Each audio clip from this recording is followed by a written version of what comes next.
Il est le roi des rois. Il est le Seigneur des seigneurs. Son nom c'est Jésus, Jésus, Jésus, Jésus. Oh, il est le roi. Amen, amen. Gloire au Seigneur, alléluia. Amen. Il est vivant, amen. Il est vivant, amen. Au nom de Jésus, mes bien-aimés, je vous salue. Je suis dans la joie. Au nom de Jésus. Et ce soir, bien, donc mes bien-aimés, nous allons directement partager la parole de Dieu comme l'occasion m'est donnée d'être le premier orateur, n'est-ce pas, de cette veille de prière. Que le thème est Jésus délivre. Mes bien-aimés, je bénis Dieu. Je bénis la servante de Dieu qui m'a invité véritablement à cette veille de prière afin que je m'associe à vous et que je sois aussi celui qui va vous apporter la parole de Dieu parmi des serviteurs de Dieu qui vont intervenir. Oui, comme a dit la servante de Dieu, je m'appelle apôtre Ranja Bolidovic et je fais partie de la mission chrétienne Les Amis du Christ. Et je travaille aussi à l'église évangélique primitive. Je suis apôtre missionnaire. Donc je travaille dans les communautés. Et je bénis Dieu parce que nous sommes en famille avec la servante de Dieu, Virginie, l'évangéliste, au sein d'une même famille de missionnaires. Et au nom de Jésus, aujourd'hui, Dieu nous a fait grâce d'être en ce lieu pour écouter sa parole. Tandis que beaucoup sont en train de dormir. Mais tu as fait la violence de venir dans la maison de Dieu, écouter la parole du Seigneur. Parce que la Bible nous dit, un jour dans la maison du Seigneur, vont 1000 ailleurs. Alléluia. Amen. Nous sommes dans la joie, parce que nous ne sommes pas allés dans des endroits où certains sont en train de faire n'importe quoi. Mais nous sommes venus dans la présence de Dieu. Bien-aimés, soyez-en sûrs. C'est le lieu où Dieu répand la bénédiction. C'est le lieu où Dieu t'apporte la guérison. C'est le lieu où Dieu t'apporte la restauration. Il faut que tu m'accompagnes à Dreux. Nous sommes allés à Dreux pour, dans une famille, prier dans une famille. Et lorsque nous sommes arrivés là-bas, on nous a dit, chers serviteurs de Dieu, cette ville de Dreux, les pasteurs, quand ils viennent ici, ils fuient eux-mêmes. Moi, je dis, mais pourquoi? Il dit, il y a des pasteurs qui prennent la fuite eux-mêmes.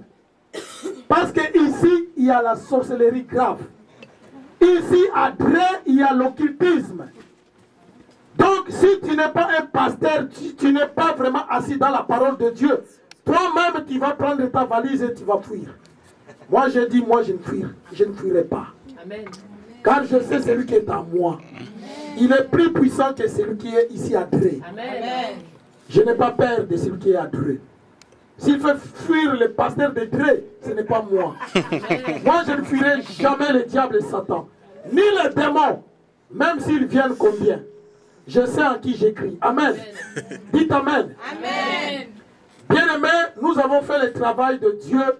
On a travaillé toute la nuit avec cet évangéliste-là. On a prié pour cette famille et on a fait le travail que nous avons été demandés par l'Éternel. Amen. Amen. Et le lendemain matin, nous sommes rentrés à Paris dans la joie. On avait accompli notre mission. Amen. Mais ce qui est vrai, c'est que réellement, je vis dans cette ville-là beaucoup de choses. Amen. Amen. C'est pour vous dire que, mes bien-aimés, chaque ville ici en France a des surprises. Et chaque ville a une certaine particularité. Alléluia. Amen. On m'a appris dernièrement, on m'a dit que, attention, si tu vas à Chartres, c'est une ville où il y a trop de sorcières. Je dis, ah bon? Il me dit, attention, Chartres, c'est terrible. Et si tu vas encore à Orléans, c'est grave. Je dis, toute la France, donc, s'il y a plein de démons dans ces pays. Amen. Amen. Mais Jésus est venu délivrer la France. Dites Amen. Amen. Dis, Jésus est venu délivrer la France. Jésus est venu délivrer la France. Par sa parole. Par sa parole. Au nom de Jésus. Au nom de Jésus. Que ce soit à Troyes, que ce soit à Amiens, Jésus est venu délivrer. Amen. Amen. Mais bien aimé, c'est maintenant toi et moi de s'engager contre la ruse du diable, de s'attacher à cette parole-là. Si aujourd'hui tu as laissé ton lit, tu es venu ici, ma soeur, ce n'est pas pour perdre ton temps. Amen. Mais tu es venu écouter la parole qui va changer ta vie. Amen. Et la parole qui va t'amener à dire au diable, tu n'as pas le pouvoir dans ma vie. Amen. Alléluia. Amen. Cette parole que tu es venu écouter, c'est pour que cette parole puisse agir et que cette parole véritablement puisse porter des fruits. Amen. Parce que le diable, il est aujourd'hui en train de détruire ceux qui n'ont pas la connaissance. Dites Amen. Amen. C'est pourquoi le prophète Osée nous dit, mon peuple périt par manque de connaissance. Si nous connaissons la parole de Dieu, il ne peut pas se moquer de nous. Amen. Parce que nous ne connaissons pas bien la parole de Dieu. Alléluia. Amen. C'est pourquoi si la servante de Dieu, l'évangéliste, vous invite, venez prier, n'hésitez pas, venez. Parce que si vous venez à l'église, c'est là où Dieu va faire des choses dans votre vie. Alléluia. Amen. Au lieu d'aller passer des temps dans les McDo, ainsi de suite, ce qui n'est pas mauvais, mais dans la maison de Dieu, il y a la bénédiction. Amen. Dieu nous apporte le salut. Dieu nous apporte la guérison. Parce que notre âme a besoin de la guérison. Parce que notre âme a besoin de la délivrance. Peut-être tel que tu es là, tu vis dans la culpabilité, tu vis dans la condamnation. Je ne sais pas de ta famille. On t'a condamné. Tu es là, tu marches avec les jougs. Tu marches dans la servitude. Ta vie ne marche pas. Tu changes de mari. Aujourd'hui, tu as cet homme. Demain, tu as l'autre. Demain, tu as un autre. Ta vie ne marche pas bien. Parce que tu n'as pas encore trouvé l'homme de Galilée. Dites Amen. Amen. Tu as des problèmes au niveau du travail. Tu as des problèmes de trouver véritablement la paix dans ta famille, de trouver la joie. Parce que Jésus n'a pas encore entré dans ton cœur. Dites Amen. Amen. Mais si tu as trouvé Jésus, mon frère, tu auras la paix dans ton cœur. Si tu as trouvé Jésus, tu auras la joie dans ton cœur. Alléluia. Amen. Mais cela n'est possible que si réellement toi, tu arrives à prendre la décision d'abandonner le mal et le péché et de suivre Jésus-Christ. Amen. Amen. Notre Dieu nous aime. Et il nous aime au-delà de ce que nous pouvons croire. Amen. Mais bien aimé ce soir, ce matin, je vais vous dire, Jésus-Christ est réellement vivant. Amen. Il est parmi nous ce matin. Il est parmi nous. Et son esprit est en train d'agir en ce lieu. Je sens la présence de Dieu. Amen. Le Saint-Esprit est avec nous. Le Saint-Esprit est là. Mon frère, Jésus a vaincu les sorciers. Amen. Il a vaincu les démons. Il a vaincu tout. Toi et moi, nous sommes sauvés. Amen.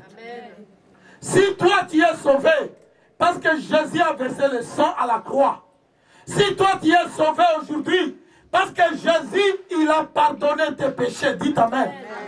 Dis, Jésus m'a pardonné. Jésus m'a pardonné.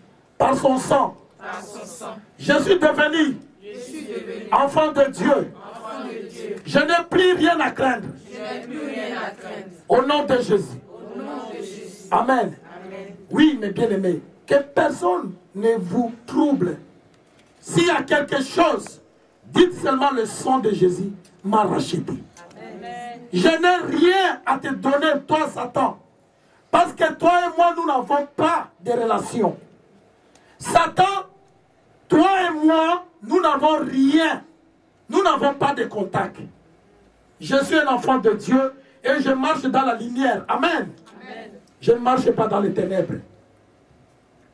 Si nous devons revenir dans l'histoire de Paul, Mais bien aimé, la Bible dit que cet homme, il y avait des miracles extraordinaires qui s'est passé. Parce qu'il était le roi de Dieu. Amen. Amen. Paul, il était roi de Dieu. Il n'était pas n'importe qui. Il était celui qui avait trouvé Jésus dans le chemin de Damas. Et nous connaissons la vie de cet homme. Avant qu'il ne soit réellement converti, nous savons comment cet homme persécutait l'Église. Comment cet homme persécutait les chrétiens. Paul, il était quelqu'un qui était violent. Il était blasphémateur. Il était quelqu'un qui avait des attitudes tout à fait contraires à la saine doctrine. Il avait des attitudes qui avaient réellement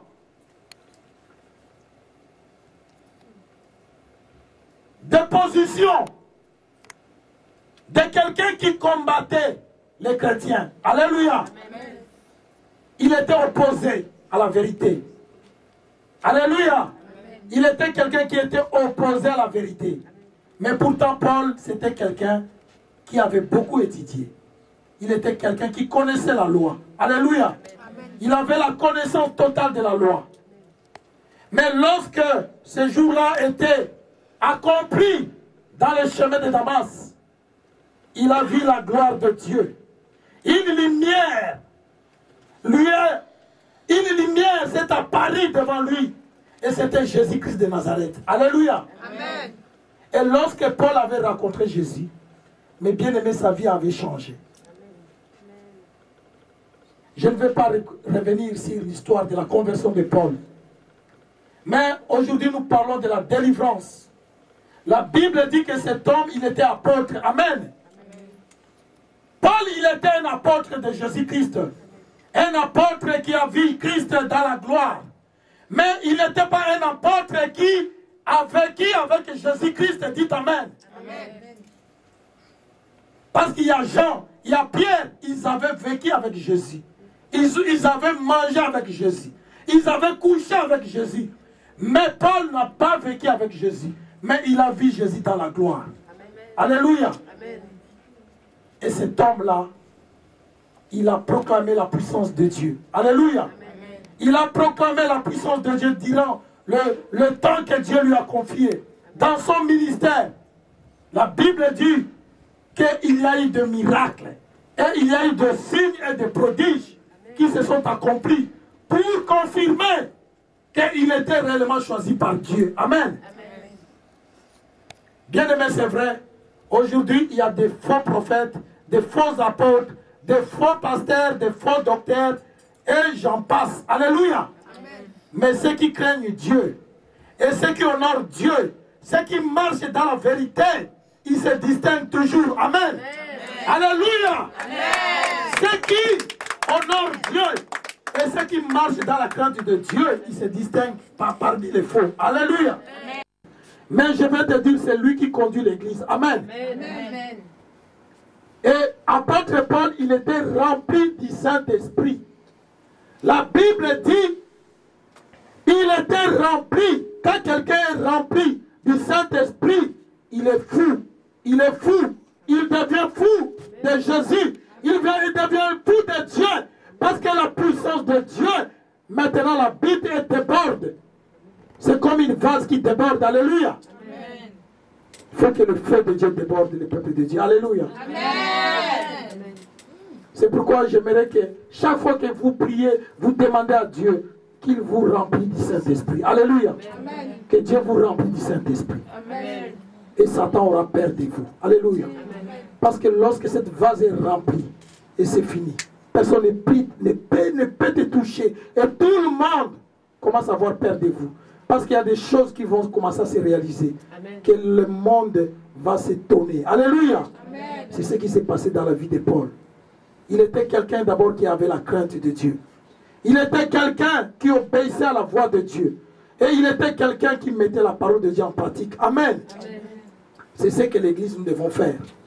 Pour ta délivrance aujourd'hui, mon frère, ma soeur, ce que je vais te dire par rapport à Paul à Éphèse, c'est que aujourd'hui, ce que Dieu te demande pour ta délivrance,